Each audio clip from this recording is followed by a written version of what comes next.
Shalom. Apa kabar? Tuhan Yesus selalu baik untuk kita. Amin.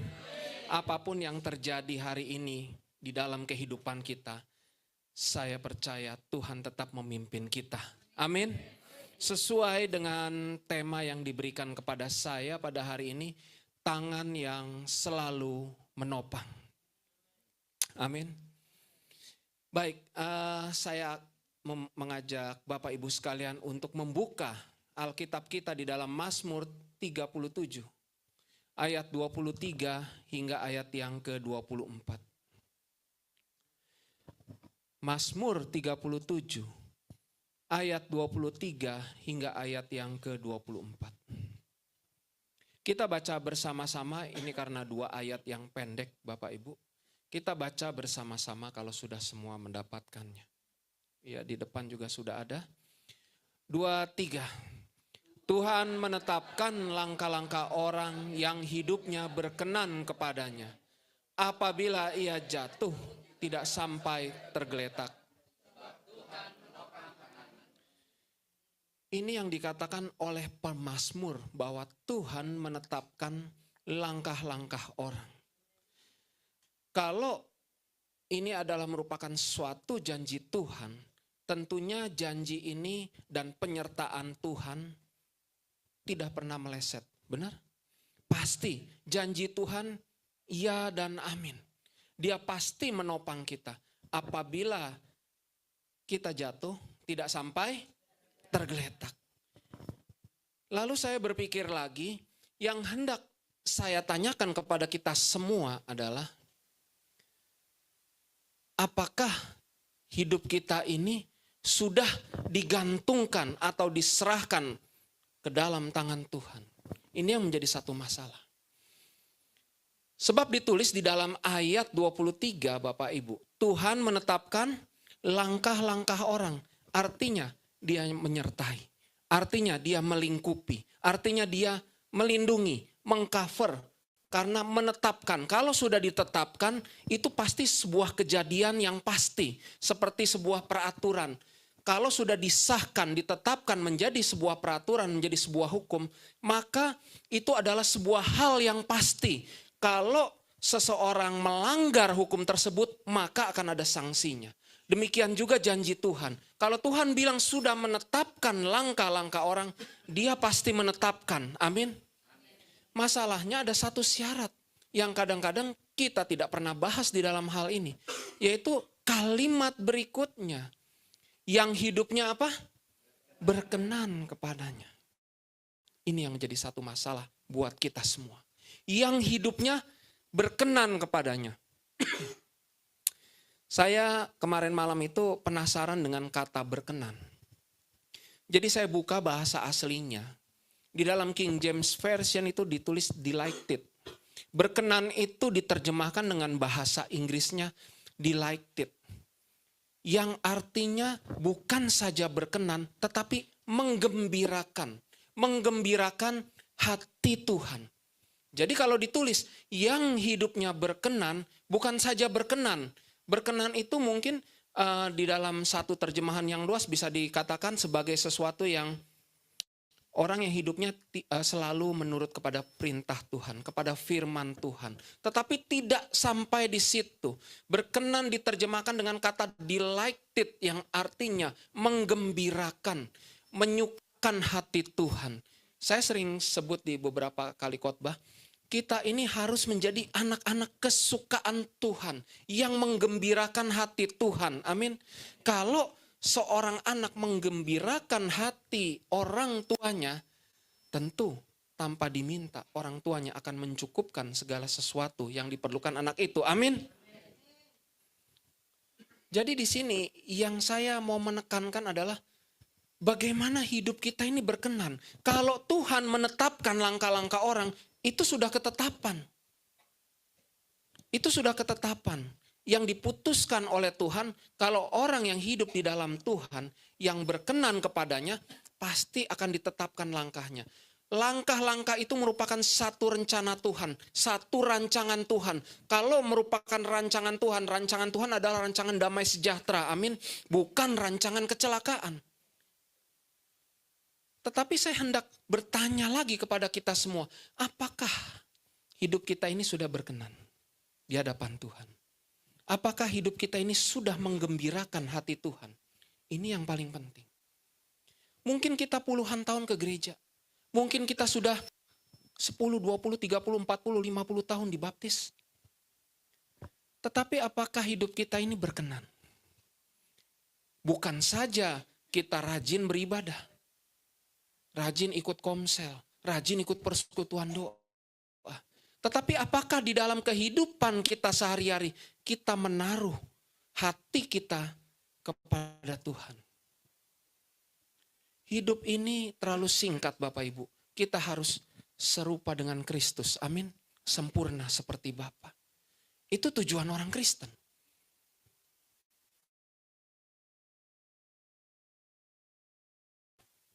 Di hadapan Tuhan. Ini yang sangat berbahaya kalau menurut saya. Itu nggak ada lagi. Ini cuma singkat. Ya. Sebentar kita umur 60, 70 tahun meninggal. Bahkan tidak jarang yang umurnya di bawah itu meninggal. Tapi setelah itu kan ada satu kehidupan lagi yang durasinya lebih panjang. Amin. Itu ada satu kehidupan lagi di mana durasinya lebih panjang. Karena semua makhluk menantikan semua masuk sorga. Benar.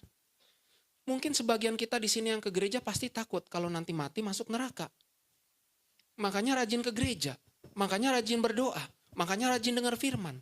Tetapi di luar itu, hidup kita ini harus lebih daripada berkenan. Yang artinya hidup kita ini harus menggembirakan hati Tuhan. Menjadi anak kesukaan Tuhan. Sehingga perkenanan Tuhan ada di dalam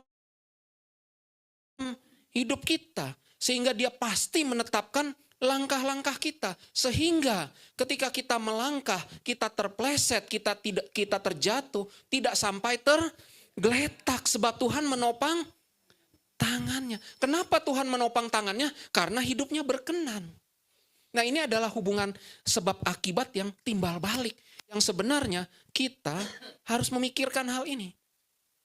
Banyak orang mencopot ayat dari konteksnya.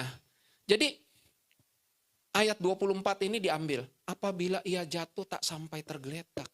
Sebab Tuhan menopang tangannya. Jadi kamu gak usah takut. Kamu gak usah khawatir. Tenang saja.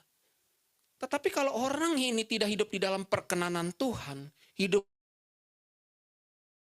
berbuat sesuatu yang tidak berkenan di hadapan Tuhan, melakukan hal yang gila-gilaan, tidak pernah hidup di dalam pertobatan, gosip sana sini, menjelekkan orang sana sini, hatinya busuk sama orang. Lalu kita comot ayat ini ketika orang ini di dalam satu kesusahan besar, lalu kita bilang tenang aja, Tuhan pasti menopang, kamu tidak akan sampai tergeletak. Justru orang seperti ini akan dibiarkan tergeletak oleh Tuhan. Supaya kenapa? Dia berbalik kepada Tuhan sehingga dia mengerti tidak ada orang yang bisa menolong selain Tuhan. Amin. Harus seperti itu. Hidup ini kan penuh dengan tantangan Bapak Ibu. Hidup ini sudah penuh dengan masalah. Enggak orang kaya, enggak orang miskin. Enggak orang yang banyak duit, orang yang enggak punya duit. Pasti ada masalah. Tetapi di dalam kehidupan kita, di tengah-tengah kehidupan kita ini, kita harus bermetamorfosa, yang artinya selalu berubah. Selalu berubah secara dinamis. Kalau kupu-kupu tidak dimulai dengan ulat, ya, ulat itu sangat menjijikan. Bahkan sebagian orang tidak berani. Kalau lihat ulat di pohon langsung kabur. Karena begitu geli bentuknya gitu ya, terus badannya gendut, jalannya merayap-merayap, semua pasti rata-rata nggak suka. Tetapi ketika ulat ini berubah menjadi kepompong, lebih jelek lagi, kepompong itu tidak berbentuk apa-apa. Dia merupakan satu cuma seperti dibungkus apa gitu.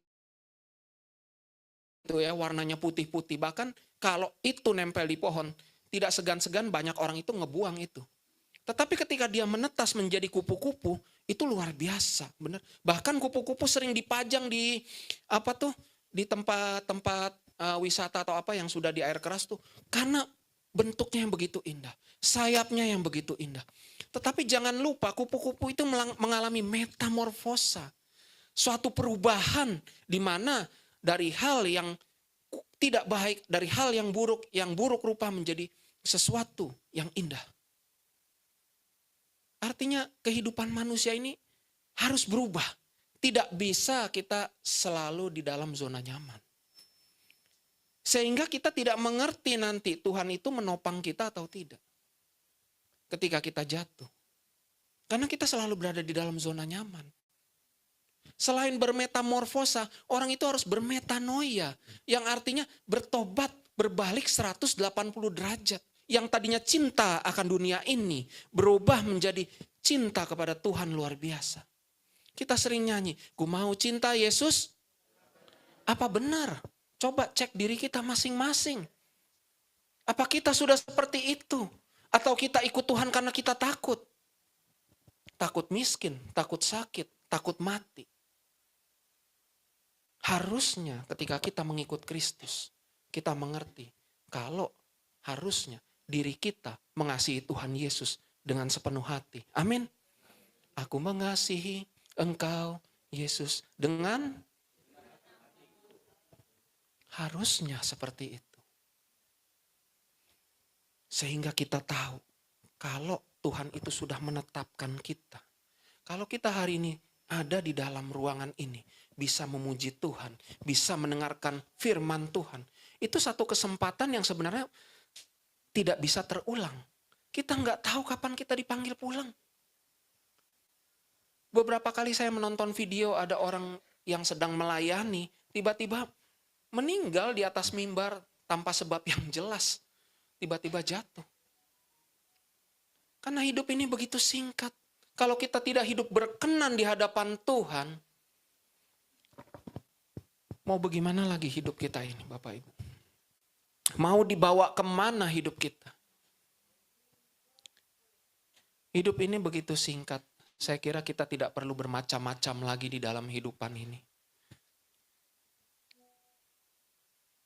Ketika orang masih mencintai dunia ini dengan segala isinya, maka sesungguhnya hatinya belum terpaut kepada Tuhan. Ketika kita masih mengingini berbagai macam hal di dalam kehidupan kita, entah itu kenikmatan dunia, barang-barang mewah, sesuatu yang kita ingini, kita jauh-jauh hari kita memikirkan, kita harus punya ini, kita harus punya itu. Sesungguhnya kita belum mengasihi Tuhan dengan sungguh-sungguh. Harusnya Tuhan itu menjadi yang utama di dalam kehidupan kita. Semuanya itu kan binasa Bapak Ibu. Enggak ada lagi yang, semua ini fana sifatnya, tidak ada yang abadi. Cuma hubungan kita dengan Kristus yang bisa menyelamatkan kita. Cuma hubungan kita dengan Bapa di surga, perkenanan Bapa di surga yang mampu membawa kita ke dalam kerajaan surga. Amin. Kita bisa lihat Israel sudah perang terus, dikelilingi oleh musuh-musuhnya. Dan kitab Wahyu itu sudah mulai digenapi. Saya sudah pernah bilang mungkin kita bukan hidup di akhir zaman, tetapi di ujung akhir zaman. Tuhan Yesus akan datang sebentar lagi. Bagi orang yang tidak percaya, tidak masalah. Tetapi suatu saat itu akan terbukti. Tinggal kita yang hidup sekarang ini, siap-siap. Kita harus hidup di dalam perkenanan Tuhan. Kalau ada salah, buru-buru minta ampun, buru-buru bertobat. Jangan kayak tomat. Hari ini tobat, besok kumat. Benar? Kan orang kayak begitu.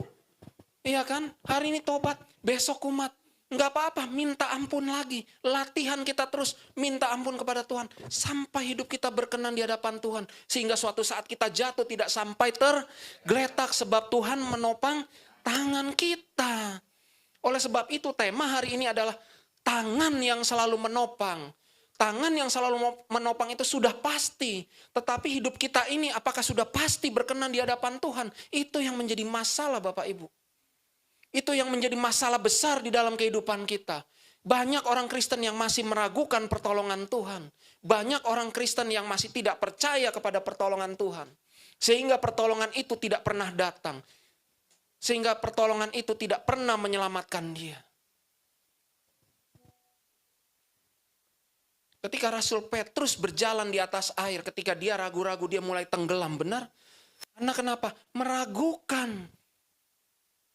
Ini Tuhan Yesus apa bukan yang berada di atas air? Tuhan apa hantu? Diri kita selalu seperti itu, selalu meragukan. Yang menjadi masalah di dalam kehidupan kita, Bapak Ibu sekalian, saya akan jelaskan dua hal. Yang pertama, kenapa kita tidak bisa berkenan di hadapan Tuhan, sehingga Tuhan tidak menopang tangan kita? Yang pertama, kita selalu meragukan Tuhan di dalam kehidupan ini. Kita selalu berkata, apa iya? Apa bisa Tuhan menolong kita? Kalau ada seseorang mau menolong kita, ya, misalnya kita sedang dalam kerepotan yang amat sangat, ya, lalu orang ini bilang sama kita, sini saya bantuin, supaya kamu gak terlalu repot, kamu gak terlalu capek. Saya bisa kok bantu kamu mengerjakan hal ini. Lalu karena kita sedang capek, kita emosi, lalu kita bilang, emangnya lu bisa? Kita bilang begitu sama orang itu. Emangnya lu bisa? Orang yang mau menolong kita tiba-tiba jadi males, benar? Gak mau lagi nolong. Ini orang kok mau ditolong, kenapa meragukan saya? Padahal saya juga melakukan pekerjaan ini puluhan tahun loh, sebelum kamu kerjain. Saya udah bisa. Tetapi kok kamu meragukan saya? Gak jadi ditolong tuh. Benar, akhirnya orang ini ngeloyor pergi. Udah dah gue gak jadi nolong nih, orang belagu banget. Kita sering kali meragukan Tuhan, Bapak Ibu. Kalau ada sesuatu terjadi di dalam kehidupan kita, lalu lantas banyak orang selalu menyalahkan Tuhan. Tuhan, kenapa kau timpahkan hal ini kepadaku? Loh padahal kamu yang buat, Tuhan yang disalahin. Ya kan? Kita seperti itu, meragukan pertolongan Tuhan. Padahal Tuhan bilang sudah menetapkan langkah-langkah orang. Dan rancangan Tuhan adalah rancangan damai sejahtera. Kenapa kita selalu meragukan pertolongan Tuhan? Memang benar, kadang-kadang Tuhan membawa kita ke dalam zona yang tidak nyaman. Melalui pencobaan, melalui ujian yang berat-berat. Kenapa? Itu untuk meningkatkan iman kita. Supaya kita tidak ragu-ragu.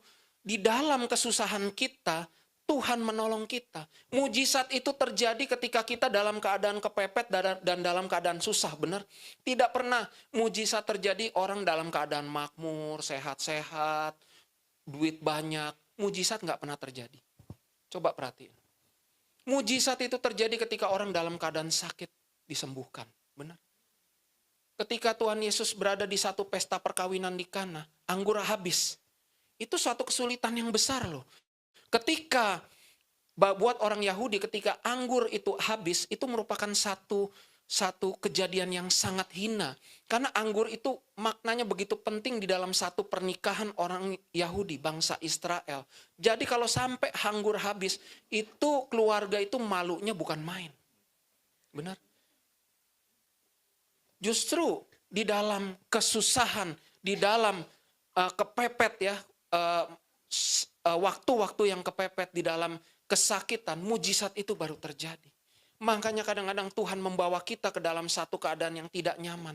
Supaya dia lihat, saya ini Tuhan yang hidup, yang mampu menolong kamu. Amin. Yang mampu menyelamatkan kamu, yang mampu menopang kamu sehingga kamu tidak tergeletak. Tapi berapa banyak orang yang percayakan hal itu? Tadi pagi saya bilang di dalam khotbah saya, kita harus mengucap syukur kalau kita berada di dalam kesulitan. Kita harus mengucap syukur kalau kita berada di dalam kesusahan. Itu artinya Tuhan akan memperlihatkan pertolongannya bahwa dia hidup. Kalau manusia di dalam zona nyaman, hidup tenang-tenang ya, duit banyak, rumah besar, mobil bagus, cucu sehat-sehat, istri sehat-sehat, setia. Kita bisa jalan ke luar negeri setahun berapa kali. Jangan-jangan makin lama orang makin kendor kepada Tuhan dan tidak percaya kepada Tuhan. Kalau Tuhan itu ada. Karena hidupnya sudah terlalu enak. Tetapi buat orang yang selalu mengalami ujian, mengalami kesusahan, juga tidak usah bersungut-sungut. Karena Tuhan ingin memperlihatkan kalau penyertaannya itu sempurna. Amin. Penyertaan Tuhan itu selalu sempurna. Dia tidak pernah main-main. Tapi manusialah yang selalu meragukan Tuhan. Meragukan akan jalan-jalan Tuhan.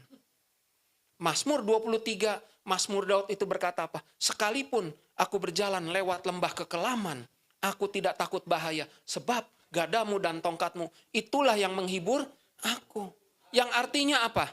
Daud itu diizinkan Tuhan untuk melewati lembah kekelaman di dalam kehidupannya.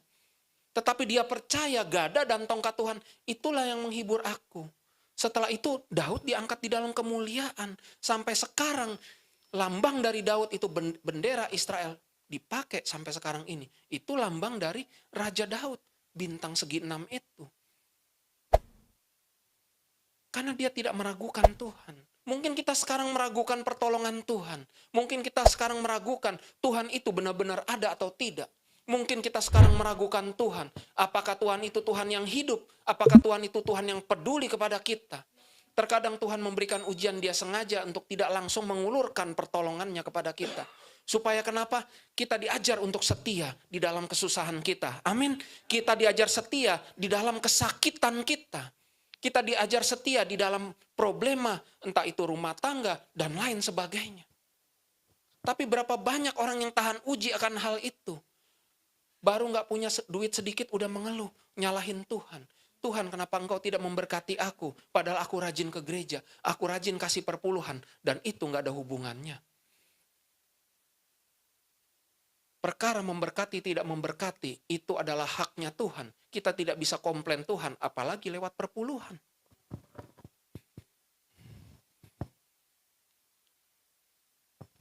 Coba kita pikirkan sekarang, kalau kita ragu-ragu ikut Tuhan, kita minta ampun, kita bertobat, kita bilang, Tuhan, saya kenapa selalu ragu-ragu akan Engkau? Kenapa saya terlalu tidak percaya kepada Engkau? Hati-hati Bapak Ibu di dalam kehidupan ini. Mungkin ketika keadaan kita baik-baik saja, kita bisa mengangkat tangan. Haleluya, puji Tuhan. Tetapi dalam keadaan susah, apakah kita bisa? Apakah kita tetap memuji Tuhan? Kalau kita bilang, God is good all the time. Tuhan itu baik setiap saat. Apakah kita bisa mengucapkan hal itu? Atau kita kembali bersungut-sungut. Kita berbalik, lalu kita tidak pergi lagi beribadah kepada Tuhan. Hati kita mulai menjauh. Karena sesungguhnya ketika seseorang mulai meninggalkan ibadah, ibadahnya bolong-bolong, doanya bolong-bolong, tidak pernah lagi sering-sering dengar firman Tuhan. Sesungguhnya orang ini sudah melangkah menuju kegelapan. Benar? Pelan-pelan iblis mulai menjauhkan orang ini dengan berbagai cara.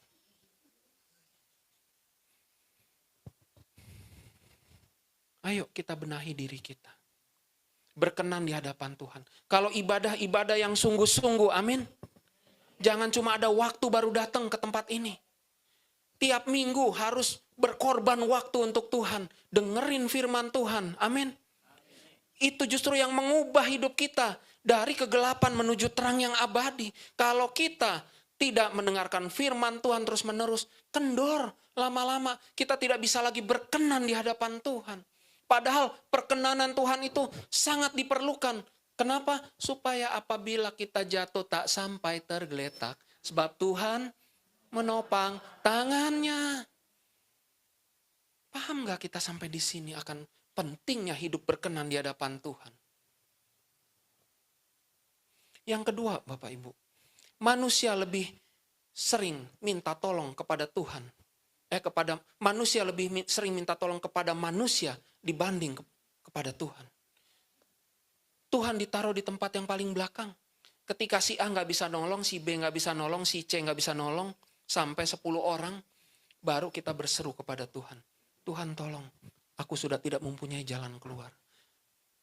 Kenapa pada saat kita mengalami masalah, kita tidak masuk ke dalam kamar kita, kita kunci, lalu kita berlutut, lalu kita minta tolong?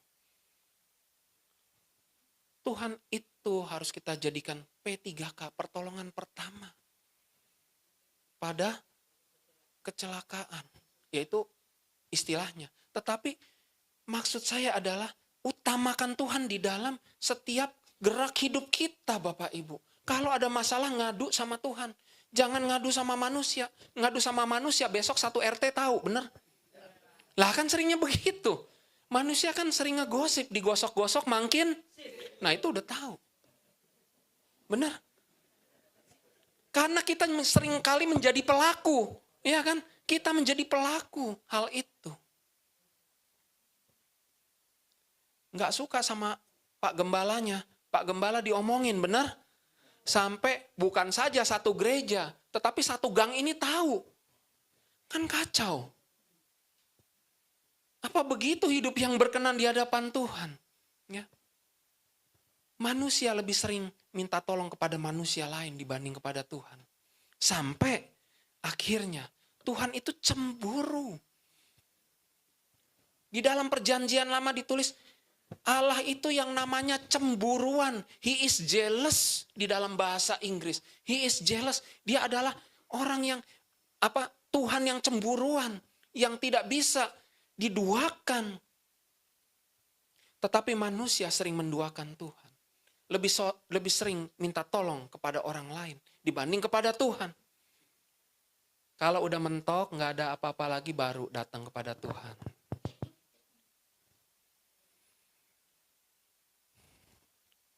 Bagaimana hidup kita bisa berkenan? Ini merupakan satu masalah di dalam kehidupan kita yang seringkali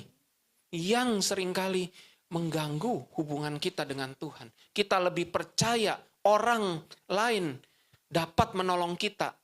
Kita lebih percaya kalau orang lebih cepat menolong kita daripada Tuhan. Itulah sebabnya pertolongan Tuhan tidak pernah terjadi di dalam kehidupan kita.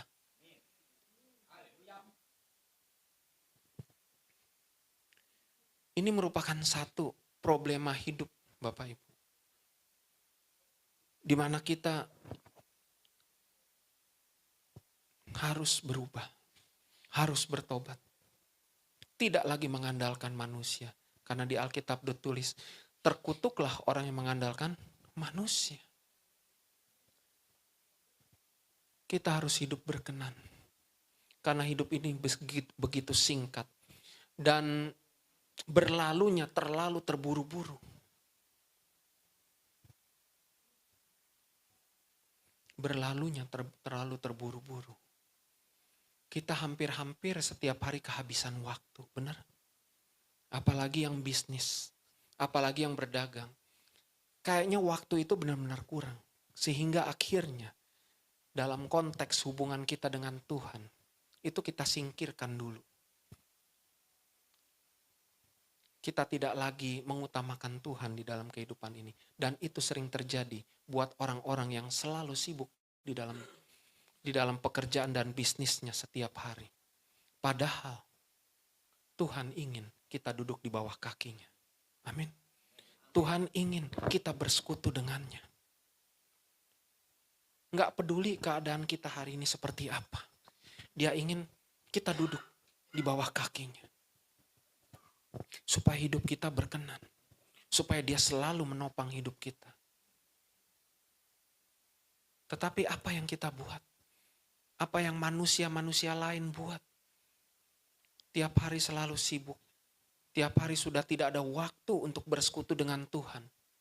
Pulang kerja malam, habis lembur jam 9, jam 10, habis mandi capek. Boro-boro mau dengar lagi firman. Boro-boro mau baca Alkitab. Boro-boro mau berdoa. Pagi-pagi, ya ngurusin anak Pak. Udah dikejar-kejar kerjaan. Jam 8 harus ada di kantor. Jam 8 harus udah buka toko misalnya. Mau sampai kapan hidup kita begini terus? Sampai akhirnya kita tidak pernah ada waktu buat Tuhan. Sedikit pun.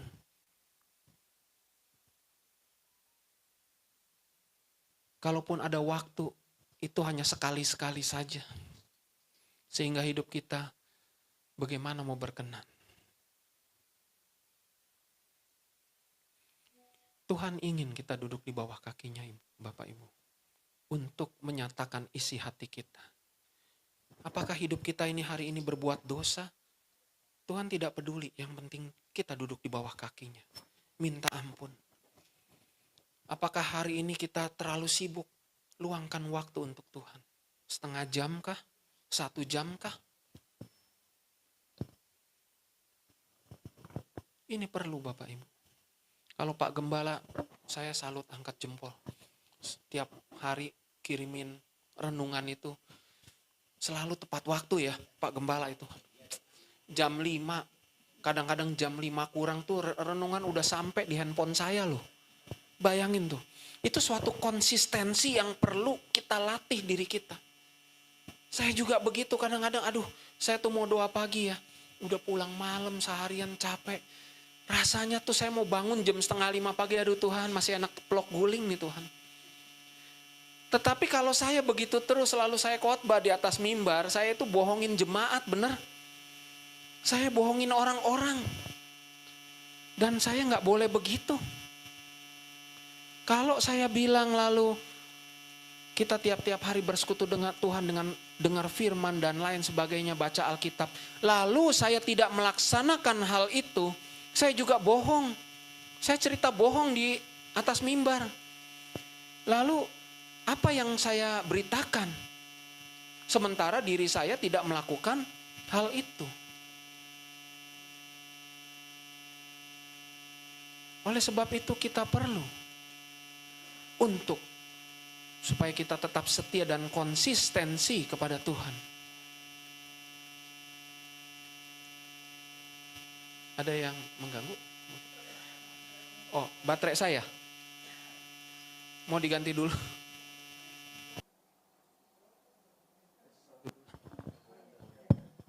Ya. Ya, maaf ada gangguan teknis ya. Saya lanjutkan. Seorang teman saya yang sudah lama saya kenal. Tiba-tiba suatu saat saya bertemu dengan seorang teman yang lain, dia menceritakan soal keadaan teman saya yang satu ini yang sudah lama saya kenal dan sudah tidak berjumpa dengan waktu yang lama. Dia bilang kalau teman saya ini hidupnya berada di dalam cengkraman kuasa kegelapan. Lalu saya kaget, gimana caranya tuh? Dulu dia adalah seorang entertain yang hebat, yang cukup dipakai di mana-mana. Sampai suatu saat dia diguna-guna, lalu hidupnya berada di dalam kuasa kegelapan. Sampai banyak orang yang sudah mendoakan, tetapi tidak berhasil. Bahkan yang mendoakan didatangi oleh wujud-wujud kuasa kegelapan yang tidak karu-karuan. Seperti itu. Sampai pada suatu saat dibawa ke gereja, mau dilepaskan di gereja. Lalu kuasa kegelapan menyurupi, merasuki satu ibu-ibu yang sudah tua. Lalu ibu-ibu ini karena sudah dirasuki kuasa kegelapan, dia bilang, kalian ini mau melepaskan dia dari saya, katanya. Enggak bisa, jiwanya sudah milik saya. Itu serem sekali, Bapak Ibu. Enggak bisa dilepaskan. Sampai sekarang masih berada di bawah cengkraman kuasa kegelapan. Dan sudah dibuat skenario kematian sampai 5 kali.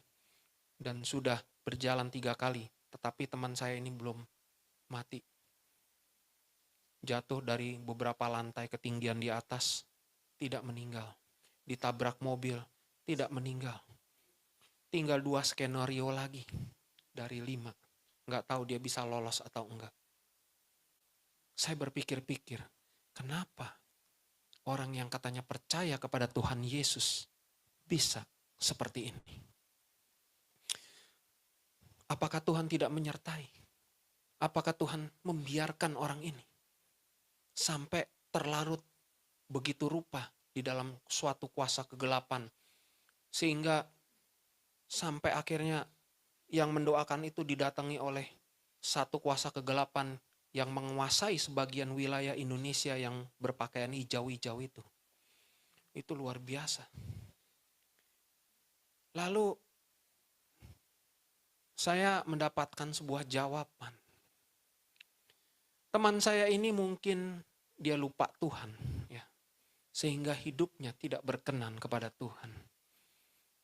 Dan tidak mengacuhkan suara Roh Kudus di dalam hatinya. Roh Kudus itu selalu ada di dalam hati kita buat orang yang percaya. Dan tidak pernah mendengarkan suara Roh Kudus. Sudah begitu lupa karena sibuknya cari uang. Bukan menjadi MC atau pembawa acara kacangan ya. Sekali dipakai itu bayarannya udah jutaan. Kalau kita tidak bertobat dan tidak berhidup di dalam keberkenanan Tuhan, maka bisa terjadi seperti ini. Karena cuma dua pilihan, gelap atau terang. Benar?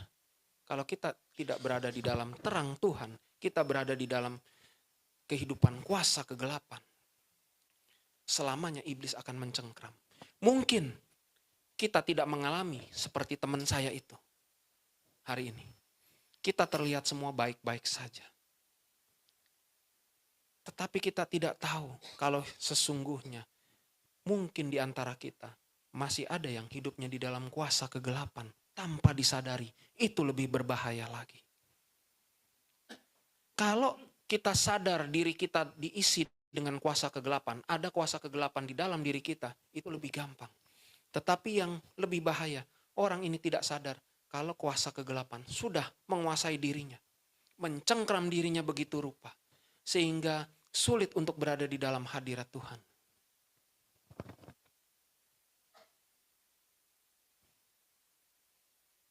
Tuhan ingin selalu menopang kita Bapak Ibu. Amin. Tuhan ingin selalu menopang kita. Tuhan tidak ingin kita terjatuh. Tetapi yang membuat kita tidak ditopang dan terjatuh adalah kebanyakan diri kita sendiri. Tapi manusia selalu menyalahkan Tuhan dengan keraguan-raguan. Kita harus sadar akan hal itu. Kita harus sadar akan hal itu. Gereja ini adalah bengkel, benar. Yang rusak dibetulin di sini. Ini bukan buat orang suci. Gereja ini buat orang gak benar. Yang gak benar dibenerin di sini. Lalu pergi keluar jadi saksi Kristus. Amin. Kan harusnya seperti itu. Bukan orang yang gak benar terus kita jauhin.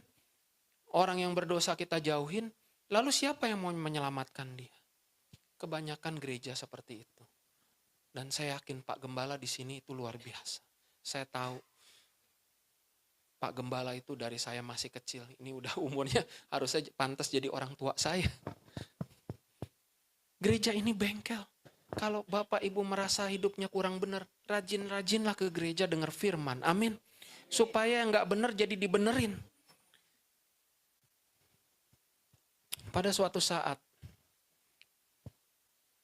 seorang jemaat saya yang anaknya mengalami satu musibah.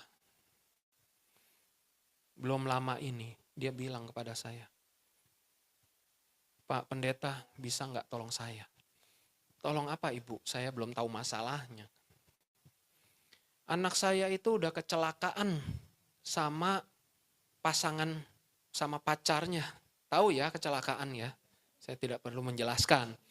Sudah kecelakaan Pak.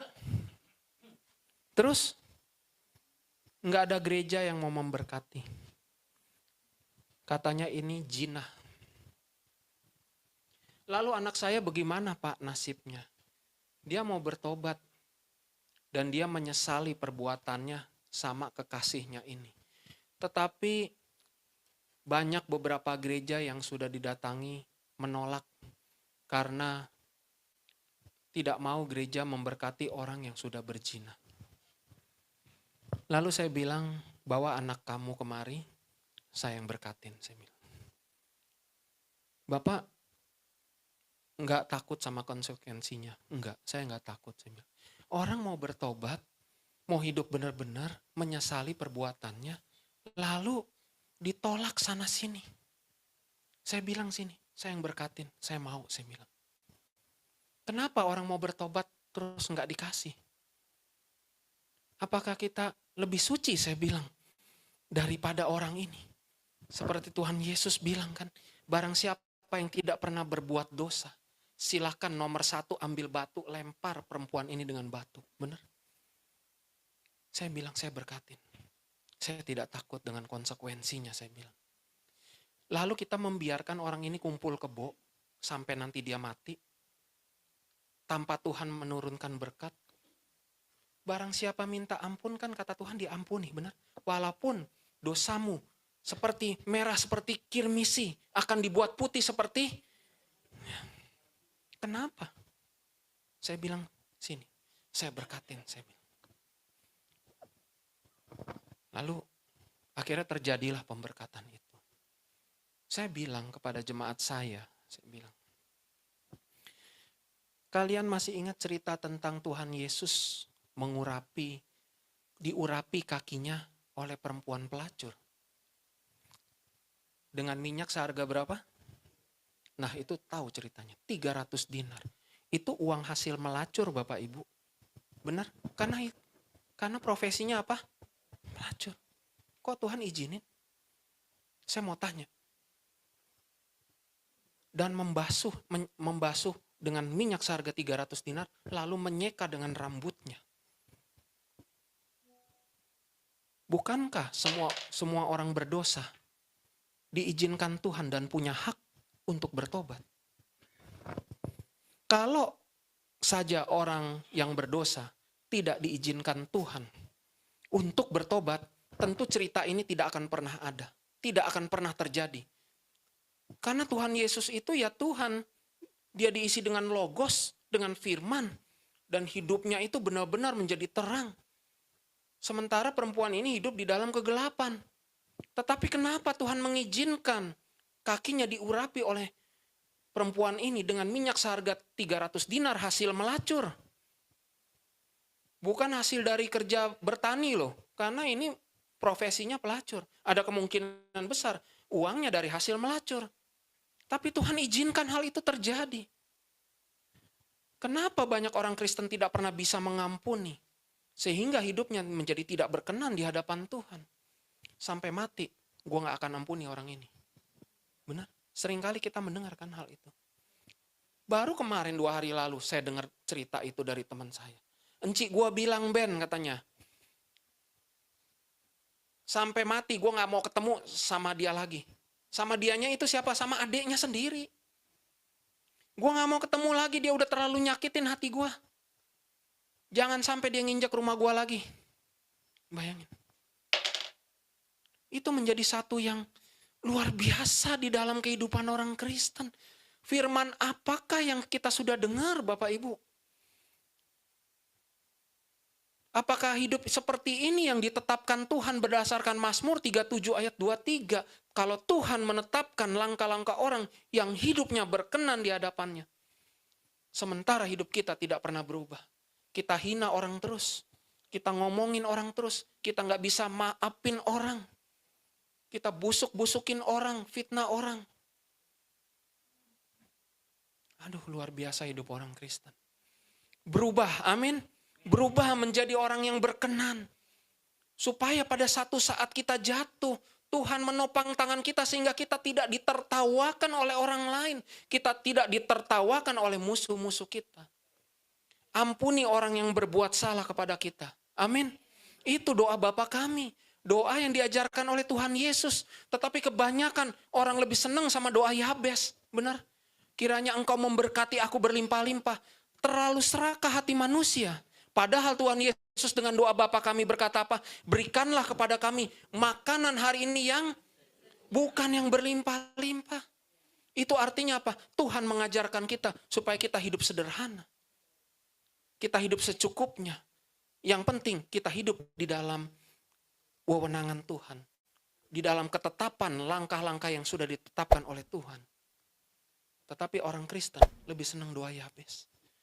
Berkati berlimpah-limpah, semuanya berlimpah-limpah. Padahal Tuhan tidak pernah mengajarkan seperti itu. Dan Tuhan tidak menjanjikan langit selalu biru, benar? Enggak pernah selalu habis hujan tuh selalu ada pelangi. Yang ada geledek dan banjir, benar? Kan itu realita kehidupan loh, Bapak Ibu. Itu realita kehidupan. Nggak pernah, oh indah ya, abis hujan selalu ada pelangi, lama lagi pelangi bisa berjam-jam. Nggak ada, yang ada di ganggang banjir, sendal jepit pada ngambang, bener. Rumah kemasukan air, tikus, kecoa pada keluar, itu yang terjadi. Kadang-kadang Tuhan mengizinkan hal itu terjadi. Supaya hidup kita berkenan dan kita berbalik kepadanya. Kadang-kadang kita kalau nggak dikasih masalah, orang itu nggak pernah berbalik. Justru di dalam titik rendah kita, kita berbalik kepada Tuhan. Amin. Saya tidak akan berlama-lama lagi. Karena hidup ini terlalu singkat, ayo kita berkenan di hadapan Tuhan. Amin. Mulai besok hidup kita berubah. Amin. Bermetamorfosa, bermetanoia. Metanoia itu artinya bertobat. Berbalik arah 180 derajat. Jangan 360. Udah sini balik lagi ke situ. Itu bukan metanoia namanya. Supaya kenapa? Ini loh, Tuhan mau menetapkan langkah-langkah orang yang hidupnya berkenan. Kalau kita tidak hidup berkenan, bahaya, sangat berbahaya. Pada satu saat ketika kita dipanggil pulang, Tuhan bilang, saya nggak kenal sama kamu. Siapa kamu?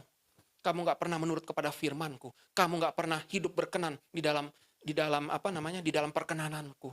Matius 7 ayat 21. Bukan orang yang berseru kepadaku apa? Tuhan, Tuhan akan masuk ke dalam kerajaan, melainkan dia yang melakukan kehendak Bapakku yang di surga. Itu perlu kita ingat-ingat Bapak Ibu. Amin.